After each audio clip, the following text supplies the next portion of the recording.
नेतु गुजरी रानी जयमती ने कहा है, लंबी गोरी पातली नाक में नानी बाली रूपाली, मैं आपसे पूछती हूँ दीप कंवर भाई यह किनकी है घरवाली। लंबी गोरी पातली इनके नाक में रूपाली बाली, काका नेवा जी की है या कामणी काकी नेतु है नखराली। तुमने चराया उड़निया बकरिया तोरा बाप चराई गाँव गेर की गाय, मैं तने नेका जानू छूँ तू है सोलिया नेकाड़ी की जाई। मन चराया था उड़निया बकरा मेरा बाप चराई थी गाँव गेर की गाय, थारी सी नहीं छोड़ पति ने मैं दौड़ दसी नहीं आई। मेरा जेठ जी है बहुत रूपाला तू है रूपा की दासी, मैं किस किस कह लागू पाँव तोरी जैसी तो हो बहुत ही आशी। रानी कहती है, गर्भ मत बोल गर्भ भरी मत बोले गुजरी मारे पड़े कालजे छे, तो से उसी कर दूंगी रोवेली खेतरा की गेल। नेतु निगालन खेवे, जरण मरण तो हरि की लीला राम करे सो होशी, हम भी सत्या हो जास्या और साथ में जल बल जासी। रानी और नेतु का जवाब, फिर रानी ने कहा कि ऐसी गर्व की बात मत बोल गुजरी, मैं राजा हृदय सोलंकी की बेटी हूँ और रणधीर सोलंकी की पोती हूँ। मेरे पिताजी भवाड़गढ़ के राजा राज करते हैं। नेतु जी ने कहा कि तुम्हारा पिता राजा है तो मेरे पिताजी गढ़ मथुरा में जागीरदार है। तुम ऐसी ही राजा की बेटी होती तो भाग कर नाते नहीं आती। रानी ने कहा कि मैं भाग कर नहीं आई हूँ, सवाई भोज ने तोरण मारा है और उनकी चंद्रावशी तलवार के साथ मैंने फेरे खाए हैं। नेतु जी का जवाब, आपने भोजा जी किससे है फेरा खाया है तो तुम राण में क्यों चली गई और फिर वहाँ से क्या यहाँ क्यों आई। रानी ने कहा कि मैं तो बगड़ावतों का काल हूँ, मैं तो आपके पति का शीश काटने के लिए आई हूँ। आप तो एक दिन भर इन खंबा के बाद बहुत रोवेली। फिर नेतु जी ने कहा कि मैं क्या रोऊंगी, हमारे पहले तो बहुत सी रानियां रोएगी। तुम्हारा पति फौज लेकर आएगा, उस दिन देखना मेरा पति क्या युद्ध खारी नदी के किनारे बहुत सारे राजपूतों के धड़ से शीश अलग हो जाएंगे। मेरा पति बहुत सी औरतों की शेष सुनी कर देगा और बहुत ही ठुकरानियां को पहना देगा लंबी लंबी कांचड़ियां। फिर नेतु जी ने कहा कि तू आई है उसको हो तो हो, मैं जान गई हूँ तुमने सीता बनकर लंका में रावण को मार दिया और रुक्मिणी बनकर कुंदनापुर में शिशुपाल को खाया और द्रौपदी बनकर हस्तिनापुर जाकर कौरवों को और पांडवों को खा लिया। पार्वती बनकर भस्मासुर नामक राक्षस को खाया। तुम कंकाली बाठन बनकर जगदेव पवार की शीश काट लाई। अब तुम जयमती बनकर यहाँ पर बगड़ावतों को खाने के लिए आई हो।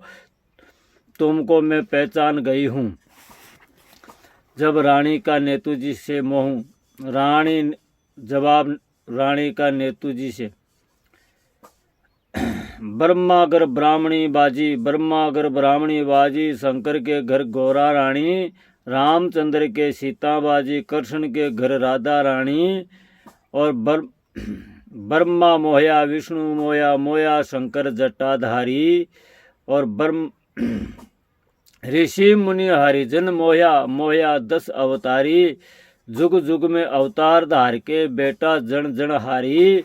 काली मुंड को एक नहीं छोड़ो तो भी मैं बहुत अकन कंवारी। कदेक जरणी कदेक परणी कदेक इनकी हूँ मैं जाई, और आद शक्ति की लीला दिखाई के मैं बन के अम्बा माई। रानी ने कहा, नेतु तुमने हमको नहीं पहचाना, मैं वही हूँ जो सीता रानी पार्वती ब्रह्माणी, मैं तेरे को मारने नहीं आई हूँ। मैं तो यहाँ पर सवाही भोज की और माता साडू की भक्ति के से आपका कल्याण करने के लिए आई हूँ। आपको हमने मय परिवार के बेकूट में पहुँचाना है। इसके बाद माता साडू ने समझाया कि तुम दोनों क्यों झगड़ा करती हो, तुम दोनों घर पर चलो। इसके बाद सभी रानियां गाती बजाती हुई वापस महल में पहुंच गई और रानी को घोट नगर में संमत 967 मिति फागुन बुद्धि अमावस्या की पड़वा की रात को लेकर आए थे। रानी राण में 9 महीने और 26 दिन रही थी। राणा और भोजाजी का जवाब की कथा। फागण बूंदी पड़वा के दिन प्रातः काल में जब राणा जी ने उठकर महलों की तरफ देखा तो महल में कोई नजर नहीं आया। फिर राणा जी ने जब रानी का पता लगाने के लिए चौकीदारों को भेजा, तब चौकीदार की को रानी महल में नहीं दिखी तो वापस आकर राणा जी से कहा कि वहाँ पर रानी जी नहीं है, महल में तो काला कौवा उड़ रहा है। राणा जी ने यह बात अपने छोटे भाई नीमदे से कहा और कहा कि रानी जी ही कुएं में तो नहीं गिर गई है। तब नीमदे ने कहा कि रानी जी कुएं में नहीं गिरी है, उसको तो गोठा में बगड़ाउत गुजर ले गए हैं। नीमदे ने तो उनका सारा ही पता था। सवाई भोज ने तोरण मारा जिनका और रानी बगड़ाउतों के साथ जाने लगी जिनका सबका ही पता था। तब राणा जी ने यह बात सुनी तो उसने एक संदेश लिखवाकर ऊंट सवार शांडिवान के माध्यम से गोठा में भेज दिया। उस संदेश में राणा जी ने लिखा था कि भाई साहब सवाई भोज बगड़ाउतों गुजरों को हो मेरा राम राम। मालूम होवे यहाँ पर रानी जी रूट गई है, वह आपके घर आ गई हो तो उसको वापस छोड़ने आ जाओ। संदेश लेकर शांडिवान गोठा में आ पहुंचा और भोजाजी को संदेश दे दिया। फिर भोजाजी ने कागज़ को पढ़कर के वापस कागज़ लिखा कि राणा साहब आपका संदेश हमको मिल गया है और रानी जी भी यहाँ पर है। रानी वापस नहीं आएगी, रानी वापस आती तो यहाँ पर आती ही क्यों। शांडिवान संदेश लेकर वापस राण में आ गया। आकर के राणा जी को संदेश कागज सौंप दिया। राणा जी ने भोजाजी का कागज पढ़कर फिर संदेश लिखा जिसमें कहा कि रानी नहीं आए तो रानी को अपने पास ही रखो, मेरा 9 करोड़ का हार है जिनको तो भिजवा दो। शांडिवान वापस गोठा आया और संदेश भोजाजी को दिया। भोजाजी ने कागज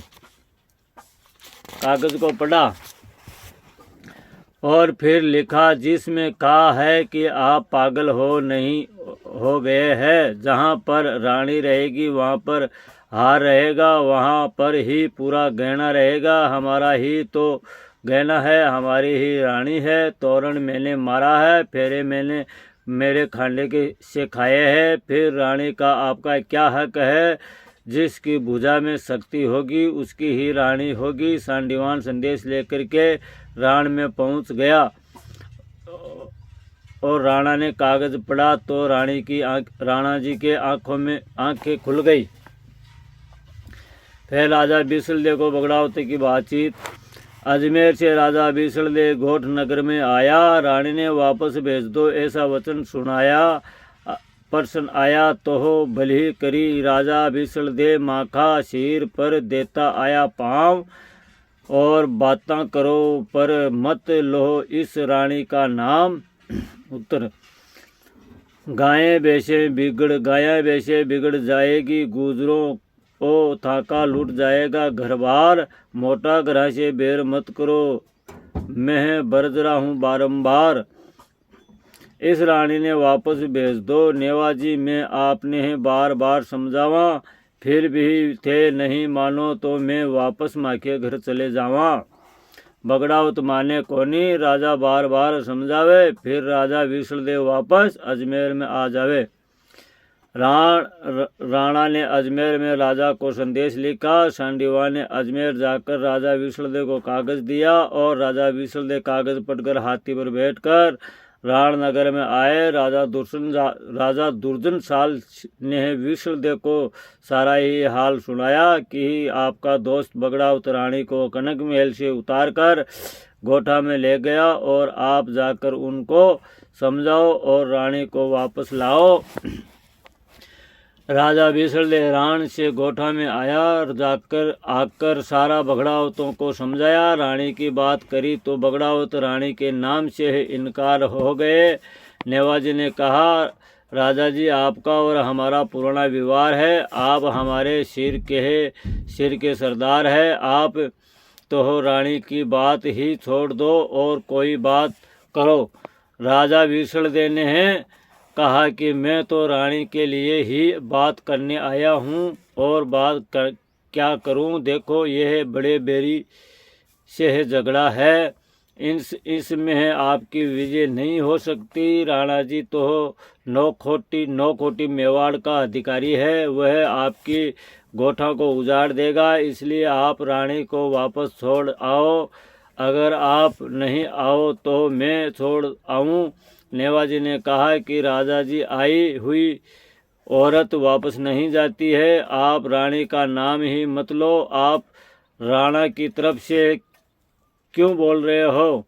आप ज़्यादा बोलेंगे तो आपके और हमारे भी बिगाड़ हो जाएगा। राजा विष्णुदेव ने कहा कि हम झगड़ा क्यों करेंगे? नेवाजी, आप रानी को अच्छी तरह रखो, राणा जी से भी खूब युद्ध करो, हम तो हमारे घर चले जाएंगे। सवाई भोज और राजा विष्णुदेव की वापसी। सवाई भोज ने कहा कि राजन, न तो हमें रानी चाहिए और न ही औरत चाहिए। हमें औरतों की आवश्यकता होती है और भी औरतें ला सकते हैं। गुजरियों की कोई कमी नहीं है, पर हमारे तो पूर्व जन्म का वरदान है जो पूरे करने हैं। हम इतने मूर्ख नहीं है, जो हमने ही तो राणा जी का विवाह किया और हम ही उनकी रानी को लाएंगे। हम उसकी रानी को क्यों लाएंगे? हम तो हमारा कौल लेकर आए हैं। ये रानी हमारा काल है, इसके द्वारा ही हमको महाभारत होगा और युद्ध बिना हमारी मुक्ति नहीं हो सकती। 12-24 वर्ष पूरे हो गए हैं, हमारा वादा पूरा हो गया है। हमने तो भगवान के वरदान निभाने हैं। आप तो इसके बारे में बात ही मत करो। आप तो अजमेर में जाकर बैठ जाओ। आपके हमारे बीच में पुराने व्यवहार है, पाल करो और हमारी पिछली ही संतानों को सुधारना। अच्छा तो हो हमारा मौसर कर देना और हमारे पास कोई धन की कमी नहीं है। यह तो जो हुआ वह सब अच्छा हुआ और हमारा कर्मकांड भी कर देना। हम तो मर जाएंगे, यह गुजरियाँ सती हो जाएगी और यह साधु गुजरी अकेली ही रह जाएगी। इसके है ईश्वर अवतार लेंगे। आप तो हो इसकी रक्षा करना और मैं कंवर मेहदू को आपके पास भेज रहा हूँ, जिसकी रक्षा करना और बिजोरी कांजरी के आधा अंक का गहना भेज देना और जिसको पहना देना, बिजोरी कांजरी को पहना देना। फिर राजा विष्णुदेव ने कहा कि ये बात है तो आपका काम करो, पीछे की तो मैं संभाल लूँगा। इतना कहकर राजा विष्णुदेव राण में वापस आ गए और राणा जी से कहा कि राणा जी, वो बगड़ाव तो बदल गए हैं, हमारी भी नहीं मान रहे हैं। अब तो हो आप उचित समझो वो करो, मैं तो हो मेरे घर अजमेर जा रहा हूँ। इतना कहकर राजा विष्णुदेव तो अजमेर चला गया और राणा ने फौज का इंतजाम करना शुरू कर दिया है। बोलो श्री देवनारायण भगवान की जय। अब आगे मेहदू जी को अजमेर में भेजना, एक आगे की कथा अगला एपिसोड में आवली। बोलो देवनारायण भगवान की जय।